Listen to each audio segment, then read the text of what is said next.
Hello students, welcome back to our e learning tutorial. तो दोस्तों, chemistry का जो सॉल्यूशन एंड कॉलिगेटिव प्रॉपर्टी नाम का चैप्टर है वो हमने स्टार्ट किया है। और उसमें एक बहुत इंपॉर्टेंट पार्ट है कॉलिगेटिव प्रॉपर्टी। ठीक है, तो कॉलिगेटिव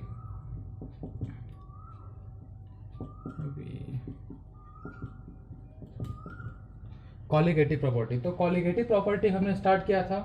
और हमने टोटल 4 तरह के कॉलिगेटिव प्रॉपर्टी होते हैं। ठीक है, 4 तरह के कॉलिगेटिव प्रॉपर्टी। ठीक है, तो पहला कॉलिगेटिव प्रॉपर्टी कौन सा था? तो पहला था रिलेटिव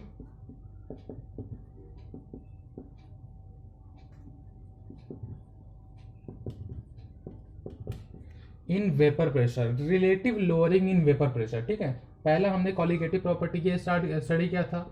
सेकेंड कॉलिगेटिव प्रॉपर्टी हमने स्टडी किया था elevation in boiling point.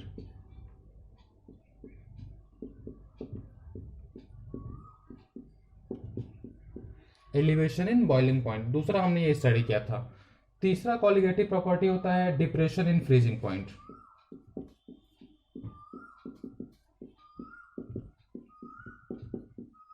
Depression in freezing point. और चौथा और बहुत कॉलिगेटिव प्रॉपर्टी होता है आपका ऑस्मोटिक प्रेशर।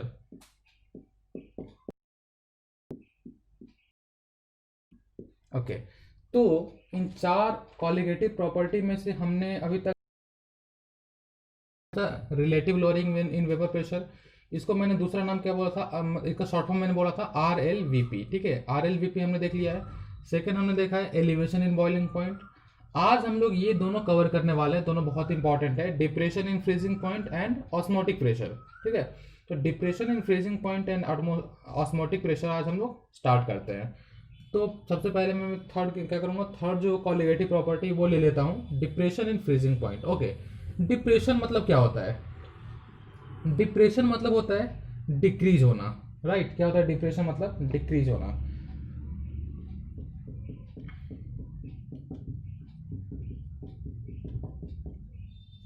ओके, उससे पहले दोस्तों ये फ्रीजिंग पॉइंट क्या होता है वो समझना आपको जरूरी है।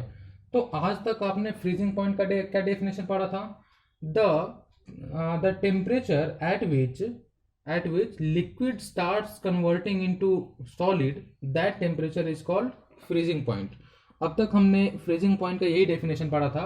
बट सिंस आप लोग 12th में हो और सॉल्यूशन एंड कॉलिगेटिव प्रॉपर्टी आप स्टडी कर रहे हो, और उसमें भी यहाँ पे वेपर प्रेशर का बहुत इंपॉर्टेंट रोल होता है। क्या? Vapour pressure. तो वेपर प्रेशर क्या होता है कि एक वेपर को, ये देखो जैसे मान के चलो एक सॉल्यूशन है। ठीक है, इसमें A B इस जो भी लिक्विड है यहाँ पे, इस लिक्विड को अगर हमने क्या क्या हीट दिया अगर, ठीक है, तो हीट देने की वजह से यहाँ पे जो प्रेशर जनरेट होगा, ये जो वेपर का जो प्रेशर जनरेट होगा, इसे हम लोग क्या बोलते हैं? इसे हम लोग बोलते हैं। ठीक है, तो वेपर प्रेशर के टर्म्स में आपका जो फ्रीजिंग पॉइंट है उसका डेफिनेशन क्या होगा? तो फ्रीजिंग पॉइंट होता है, फ्रीजिंग पॉइंट क्या होता है? It's a temperature at which vapor pressure of liquid becomes equals to vapor pressure of solids। मतलब एक ऐसा टेम्परेचर जिस वक्त वेपर प्रेशर लिक्विड का सॉलिड के वेपर प्रेशर के इक्वल हो जाए, उस टेम्परेचर को हम लोग क्या बोलेंगे? उस टेम्परेचर को हम लोग बोलेंगे फ्रीजिंग पॉइंट। ठीक है, मतलब एक लिक्विड है उसका वेपर प्रेशर, ठीक है, उसके ऊपर का जो किसके ऊपर होना चाहिए? बराबर होना चाहिए। तो सॉलिड्स के बराबर होना चाहिए। सॉलिड्स का जो वेपर प्रेशर है उस, ठीक है, तो उस टेम्परेचर को हम लोग क्या बोलेंगे? Freezing point. ओके, तो हम लोग अभी क्या देख रहे हैं, और अगर आपको ये डेफिनेशन नहीं समझ में आता है तो नॉर्मल फ्रीजिंग पॉइंट क्या होता है, बस आप कॉन्सेप्ट याद रखो। अगर आपको कॉन्सेप्ट याद है, फ्रीजिंग मतलब क्या होता है कि हाँ, लिक्विड जो है आपका सॉलिड बन जाता है। ठीक है, इस इतना भी अगर आपको याद है तो आप इजीली इस टॉपिक को समझ सकते हो, डिप्रेशन इन फ्रीजिंग पॉइंट। ठीक है, अभी मैं क्या करता हूँ, छोटा सा ग्राफ बनाता हूँ।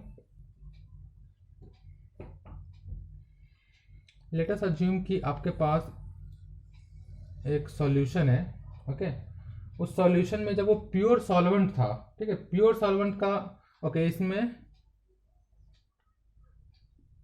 एक मिनट, आपका जो एक्स एक्सिस है उस पे टेम्परेचर होता है,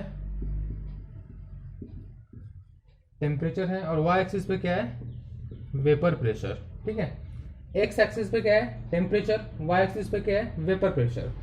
तो मैं हमने क्या देखा यहाँ पे, फ्रीजिंग पॉइंट का डेफिनेशन की एक ऐसा टेम्परेचर जहां पे vapour pressure of solids of liquid becomes equal to vapour pressure of solid. ठीक है, मतलब लिक्विड का वेपर प्रेशर क्या होगा, सॉलिड के वेपर प्रेशर के इक्वल हो जाएगा। ठीक है, तो मान के चलो हमने क्या लिया कि प्योर सॉल्वेंट लिया। ठीक है, प्योर सॉल्वेंट हमने लिया, तो प्योर सॉल्वेंट लेने के बाद उसका जो फ्रीजिंग पॉइंट था प्योर सॉल्वेंट का, वो था कुछ आपका टी एफ नॉट। क्या, टी एफ नॉट मतलब क्या, फ्रीजिंग पॉइंट, उसका टेम्परेचर कौन सा था, टी एफ नॉट। ठीक है, हमने कुछ भी ऐसा एक मान लिया। उसके बाद हमने दूसरा एक ये लिया, जब हमने उसमें कुछ सॉल्यूट ऐड कर दिया, वॉलाटाइल सॉल्यूट, कौन सा, नॉन वॉलाटाइल सॉल्यूट। तो जैसे ही हमने कुछ उसमें नॉन वॉलाटाइल सॉल्यूट ऐड किया, तो उसका जो टेम्परेचर होगा, उसका जो वेपर प्रेशर होगा, ठीक है, वो अचीव करने के लिए हमें क्या करना पड़ेगा, वहां पे टेम्परेचर को डिक्रीज करना पड़ेगा। ठीक है, हमें क्या करना पड़ेगा, टेम्परेचर डिक्रीज करना पड़ेगा। मैंने क्या बोला कि वेपर प्रेशर, फ्रीजिंग पॉइंट का पे सॉलिड का और लिक्विड का वेपर प्रेशर इक्वल हो जाए। ठीक है, तो एक ऐसा एक दूसरा कर्व बना रहा हूं मैं, ये देखिए, ये कर्व,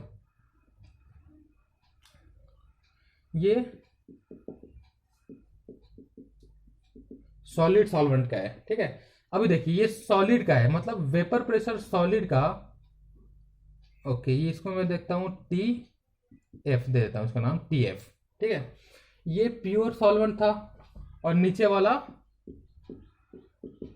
सॉल्यूशन था, सॉल्यूशन। ठीक है, सॉल्यूशन मतलब क्या कि इस जो प्योर सॉल्वेंट है उसमें कोई तो भी दूसरा सॉल्यूट ऐड किया जा चुका है, लेकिन वो जो सॉल्यूट जो हमने ऐड किया वो कौन सा टाइप का सॉल्यूट है, तो वोलेटाइल सॉल्यूट है। कौन सा, नॉन वोलेटाइल।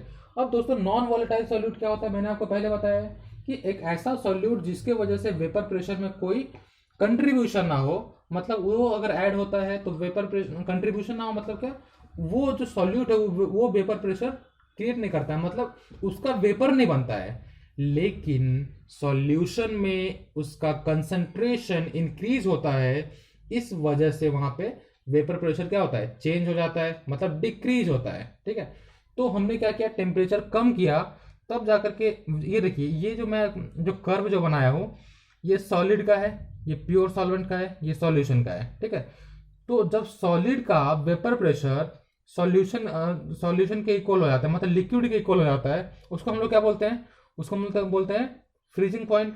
तो ये देखिए, ये सॉलिड का और ये सॉल्वेंट का, प्योर सॉल्वेंट का क्या है, इक्वल आ गया, तो ये हमारा फ्रीजिंग पॉइंट हुआ किसका, प्योर सॉल्वेंट का। लेकिन उसी सॉल्वेंट में मैंने अगर कुछ सॉल्यूट ऐड कर दिया, नॉन वोलेटाइल सॉल्यूट, तो ये यहाँ पे आके मिलता है कर्व, तो ये मेरा क्या हो गया, ये मेरा दूसरा टेम्परेचर हुआ। जब मैं टेम्परेचर लोअर करके, ये देखिए इधर क्या टेम्परेचर डिक्रीज हो रहा है, इधर ना आगे गए तो टेम्परेचर इंक्रीज होता है, लेकिन पीछे गए तो टेम्परेचर क्या होता है, डिक्रीज होता है।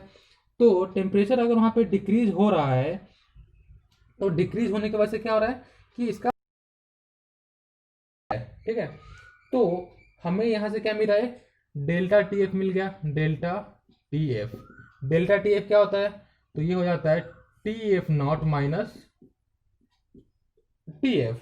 ठीक है, डेल्टा टी एफ क्या होता है, T F not minus T F. अभी ये जो टी एफ नॉट, जो डेल्टा टी एफ है, ये मोलारिटी से डायरेक्टली प्रोपोर्शनल होता है, किससे, मोलारिटी से, मतलब delta T F is directly proportional to molarity.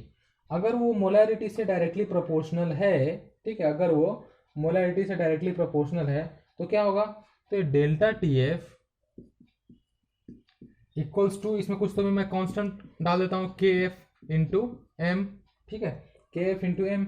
ये जो के एफ है इसको हम लोग बोलते हैं मोलल डिप्रेशन कांस्टेंट। क्या बोलते हैं, मोलल डिप्रेशन कांस्टेंट। ठीक है, ओके, ये मोलल, ये मोलारिटी नहीं, ये मोलालिटी। यहाँ पे ये जो टी एफ है डायरेक्टली प्रोपोर्शनल टू मोलालिटी होता है। मोलालिटी क्या होता है, number of moles upon total number upon volume of, sorry, weight of substance होता है वहां पे। ठीक है, अपॉन में क्या होता है, वेट होता है ना, वेट ऑफ सॉल्वेंट। ओके, तो ये मोलारिटी, मोलारिटी नहीं है, मोलालिटी है। ठीक है, मोलालिटी एक ऐसा कंसंट्रेशन टर्म है जो कि वेट ऑफ सॉल्वेंट के ऊपर डिपेंड करता है।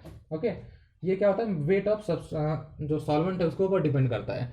तो डिप्रेशन एंड फ्रीजिंग पॉइंट इतना ही था कि ये जो डिप्रेशन है ये डायरेक्टली प्रोपोर्शनल टू मोलालिटी होता है, और वो मोलालिटी के डायरेक्टली प्रोपोर्शनल है। इसे प्रोपोर्शनलिटी साइन अगर हटाया तो यहाँ पे एक कांस्टेंट इंट्रोड्यूस होता है KF, और वो जो KF होता है वो क्या होगा, आपका जो भी यहाँ पे KF है ये गिवन, ठीक है। अभी इसके बेसिस पे आपने इतना समझा डिप्रेशन एंड फ्रीजिंग पॉइंट क्या होता है। ओके ओके, इसके बाद मैं क्या करता हूँ, आपको इसका एक क्वेश्चन कर लेता हूँ, ठीक है। इसका क्वेश्चन कर लेते हैं सो दैट आपको इजीली समझ में आ जाएगा। ओके, आप ये डायग्राम नोट कर लो, इसके मैं रफ कर देता हूँ सो दैट हम एक क्वेश्चन कर लेंगे।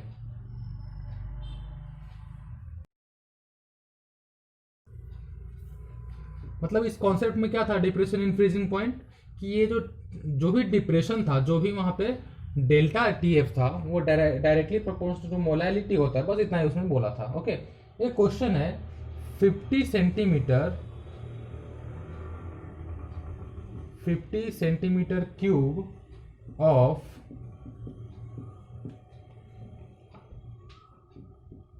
Ethylene glycol is dissolved in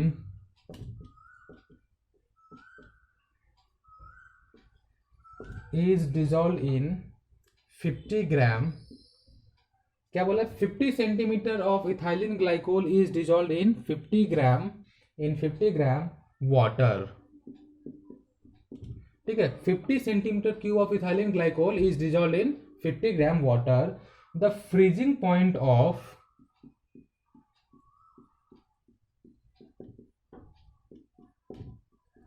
freezing point of किसका, ऑफ मिक्सचर, क्योंकि ये डिजॉल्व हुआ तो क्या बन गया, एक मिक्सचर बन गया। The freezing point of mixture is -34 degree Celsius, ठीक है। फ्रीजिंग पॉइंट क्या है इस मिक्सचर का, -34 degree Celsius. If the freezing point, next बोला है इसमें, if the freezing point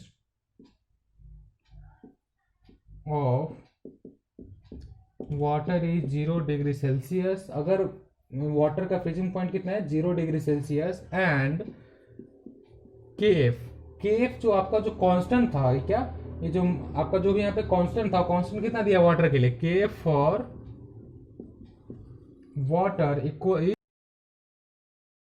water is 1.86 kelvin KG पर मोल, ठीक है। इतना KF दिया है, बोला क्या आपको, फाइंड द डेंसिटी, क्या बोला, डेंसिटी फाइंड करने को बोला है।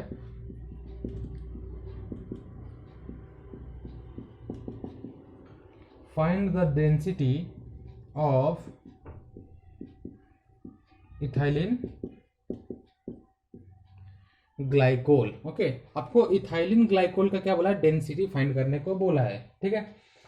गिवन क्या है भाई, एक वॉल्यूम, मुझे वॉल्यूम दिया है यहाँ पे किसका, इथाइलिन ग्लाइकोल का। Okay, 50 centimetre of ethylene glycol is dissolve in 50 gram of water, मतलब 50 ग्राम वाटर में क्या इथाइलिन ग्लाइकोल को डिजॉल्व किया है, ठीक है, 15 ग्राम।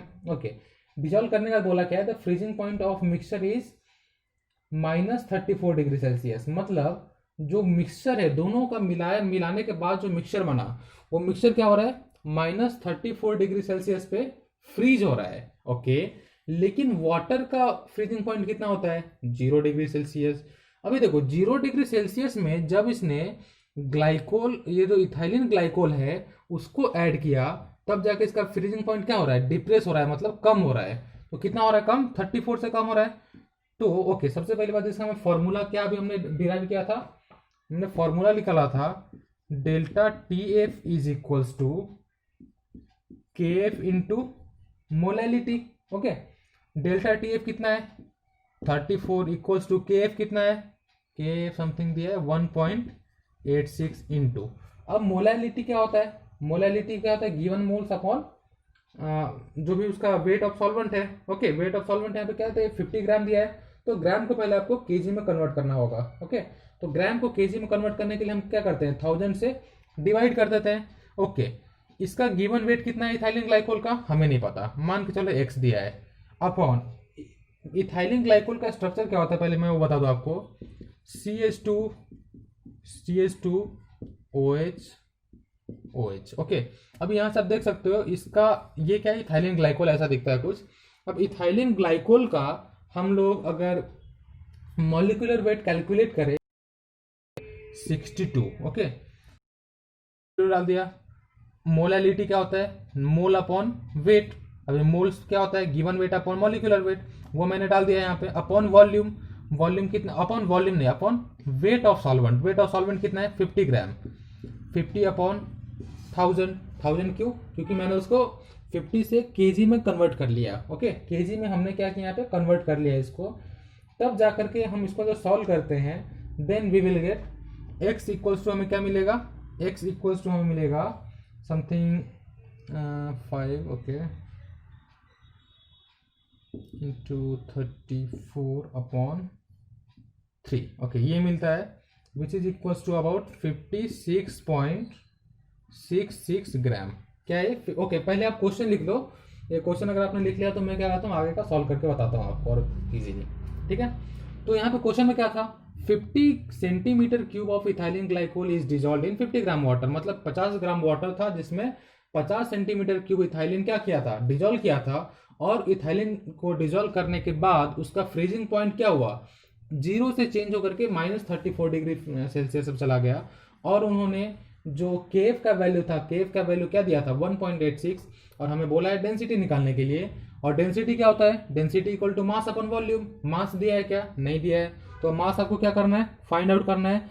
तो मास फाइंड आउट करने के लिए हमने क्या किया, ये TF का जो आपको डिप्रेशन इन फ्रीजिंग पॉइंट है इसका फॉर्मूला लगाया, और यहाँ से हमने क्या किया, मास फाइंड आउट किया, और मास कितना मिला हमें 56.66 ग्राम। ओके, अभी मास मिल गया, डेंसिटी क्या होता है, तो density equals to mass upon volume. Okay, अभी देखो वॉल्यूम कितना दिया था, 50 सेंटीमीटर क्यूब दिया था, तो density equals to mass upon volume, mass कितना है 56.66 अपॉन वॉल्यूम कितना है 50। ओके, ये अबाउट कितना होगा, इसको डिवाइड करोगे तो हो जाता है 1.13, ठीक है, ग्राम पर सीसी, ग्राम पर सेंटीमीटर, ये आपका आंसर आ गया। ठीक है, आपको क्या बोला था क्वेश्चन में, डेंसिटी फाइंड करने के लिए, और डेंसिटी क्या किया आपने, इजीली यहाँ से कैलकुलेट कर लिया।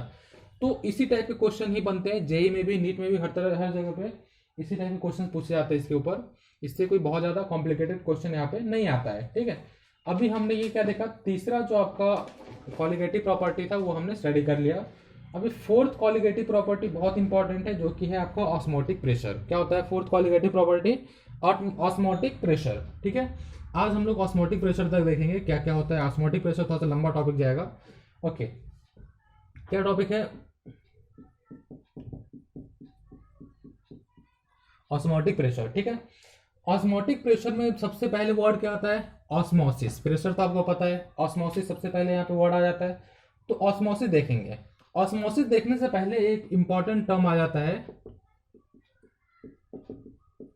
डिफ्यूजन। ओके, अब डिफ्यूजन क्या होता है दोस्तों, मान के चलो आपके पास कोई एक वेसल है, उस वेसल में आपने क्या किया, एक यहाँ पे कोई मेम्ब्रेन लगा दिया। ठीक है, कोई मेम्ब्रेन लगा दिया, जैसे इधर से इधर, इधर से इधर कुछ भी जा, मतलब एक तरह से ये सिक्योरिटी का, जैसे मॉल में जाते हो तो मॉल में क्या है, गेट लगा रहता है सिक्योरिटी के लिए, चेकअप के लिए। तो इस टाइप का यहाँ पे गेट लगा दिया। तो यहाँ से मान के चलो इसका कंसंट्रेशन C1 है, इसका कंसंट्रेशन C2 है। ओके, तो कंसंट्रेशन C1 C2 है, तो इधर से इधर से क्या होगा, सब्सटेंस इधर जाएगा, इधर सब्सटेंस इधर जाएगा। और मान के चलो अगर हमने इसमें वाटर फिल कर दिया, ठीक है, इसमें हमने क्या किया, वाटर फिल कर दिया, इतना वाटर है यहाँ पे। ओके, इधर इतना ही वाटर था, तो क्या होता, इधर वाटर का कंसंट्रेशन क्या है, ज्यादा है, तो इधर से वाटर इधर क्या होगा, इधर ट्रांसफर हो जाएगा। इसी को हम लोग दोस्तों बोलते हैं डिफ्यूजन। ओके, लेकिन इसका इंग्लिश में अगर हमने डेफिनेशन देखा तो इसका डेफिनेशन क्या होता है वो मैं आपको पहले यहाँ पे लिख देता हूँ। डिफ्यूजन का डेफिनेशन ये होता है आपका,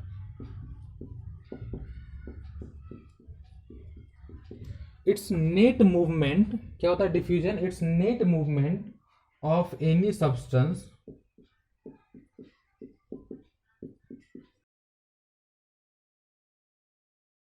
कहां से, from region of higher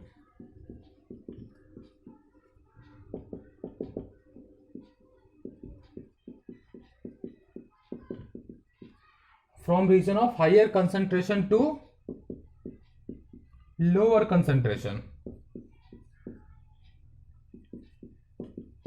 okay, मतलब जहां पे एक जगह पे जिसका ज्यादा कंसंट्रेशन था, मान के चलो ये मैंने आपको एग्जांपल क्या दिया कि यहाँ पे कुछ तो भी बहुत ज्यादा है, तो यहाँ से क्या होगा, इधर ट्रांसफर होगा, इसी को हम लोग बोलते हैं डिफ्यूजन। ये सॉलिड हो, लिक्विड हो, गैस हो, हमें इससे कुछ फर्क नहीं पड़ता। लेकिन हम अभी सॉल्यूशन पढ़ रहे हैं, तो सॉल्यूशन के केस में हम लोग क्या करेंगे, अभी डिफ्यूजन से एक थोड़ा सा आगे बढ़ के देखेंगे, तो वो होता है ऑस्मोसिस। ठीक है, यहाँ पे कोई भी मान के चलो सॉल्यूशन में क्या होता है, सॉल्यूट और सॉल्वेंट, तो इधर सॉल्यूट भी जा सकता है, सॉल्वेंट भी जा सकता है, इधर भी आ सकते हैं दोनों। ठीक है, तो ये होता है ये आपका डिफ्यूजन में। ओके, तो डिफ्यूजन में एक सिंपल सी बात आपको क्या याद रखना है, सिंपल सी बात कि सब्सटेंस का फ्लो होगा कहां से कहां तक, तो from higher concentration to lower concentration.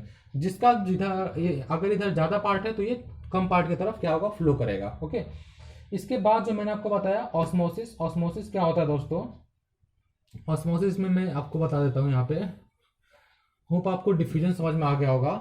Next है हमारा ऑस्मोसिस। ऑस्मोसिस में भी क्या होता है, वो जो मैंने यहाँ पे एक मेम्ब्रेन जो बताया था, ऑस्मोसिस के केस में हो जाता है सेमी परमिएबल मेम्ब्रेन। क्या होता है ये, सेमी परमिएबल मेम्ब्रेन। ठीक है, ये सेमी परमिएबल मेम्ब्रेन होता है। अब सेमी परमिएबल मेम्ब्रेन क्या होता है कि ये सब चीज को इधर से इधर नहीं जाने देगा। ठीक है, ये हर एक चीज को इधर से इधर नहीं जाने देगा, ये बस सॉल्वेंट को पास करता है। किसको पास करता है, सॉल्वेंट को। ये सॉल्यूट को परमिट नहीं करता है। सॉल्यूट क्या होता है दोस्तों, तो सॉल्यूट आपको कुछ पार्टिकल हो सकता है, और ये पार्टिकल को क्या करता है, परमिट नहीं करता है, बस ये सॉल्वेंट को परमिट करता है इधर से उधर जाने के लिए। लेकिन हमारा जब डिफ्यूजन हमने देखा, तो डिफ्यूजन में सॉल्यूट सॉल्वेंट कुछ भी दो, सबको ये इधर से उधर ट्रांसफर कर देगा। लेकिन ऑस्मोसिस में क्या होता है, बस सॉल्यूट जो है आपका इधर ही रुकेगा, सॉल्वेंट उधर जाएगा। ओके, अभी देखो यहाँ पे अगर मान के चला हमारे पास एक सॉल्यूशन है जिसका कंसंट्रेशन बहुत ज़्यादा है। ओके, तो हम लोग क्या बोलते हैं, इसका इधर भी कंसंट्रेशन सेम हो जाए, इसलिए हम लोग इसको इधर ट्रांसफर करते हैं। ठीक है, तो इधर इसका नंबर ऑफ मोल्स क्या है, x नंबर ऑफ मोल्स होगा, इधर y नंबर ऑफ मोल्स होगा। अगर मैंने इधर पे ज़्यादा सॉल्वेंट ज़्यादा है, ठीक है, इसका कंसंट्रेशन इसका कम है, इसका ज़्यादा है, मतलब क्या, इधर इसमें सॉल्वेंट ज़्यादा है तो सॉल्वेंट इधर ट्रांसफर हो जाएगा। और जैसे ही सॉल्वेंट इधर आ गया, ओके, सॉल्वेंट अगर इधर आता है तो एक तरह से देखा जाए तो बाद में ऐसा हो सकता है कि इसका कंसंट्रेशन इक्वल हो जाए, मतलब दोनों का कंसंट्रेशन इक्वल हो जाए। ठीक है, कंसंट्रेशन क्या होगा, तो आप कोई भी कंसंट्रेशन नाम ले सकते हो।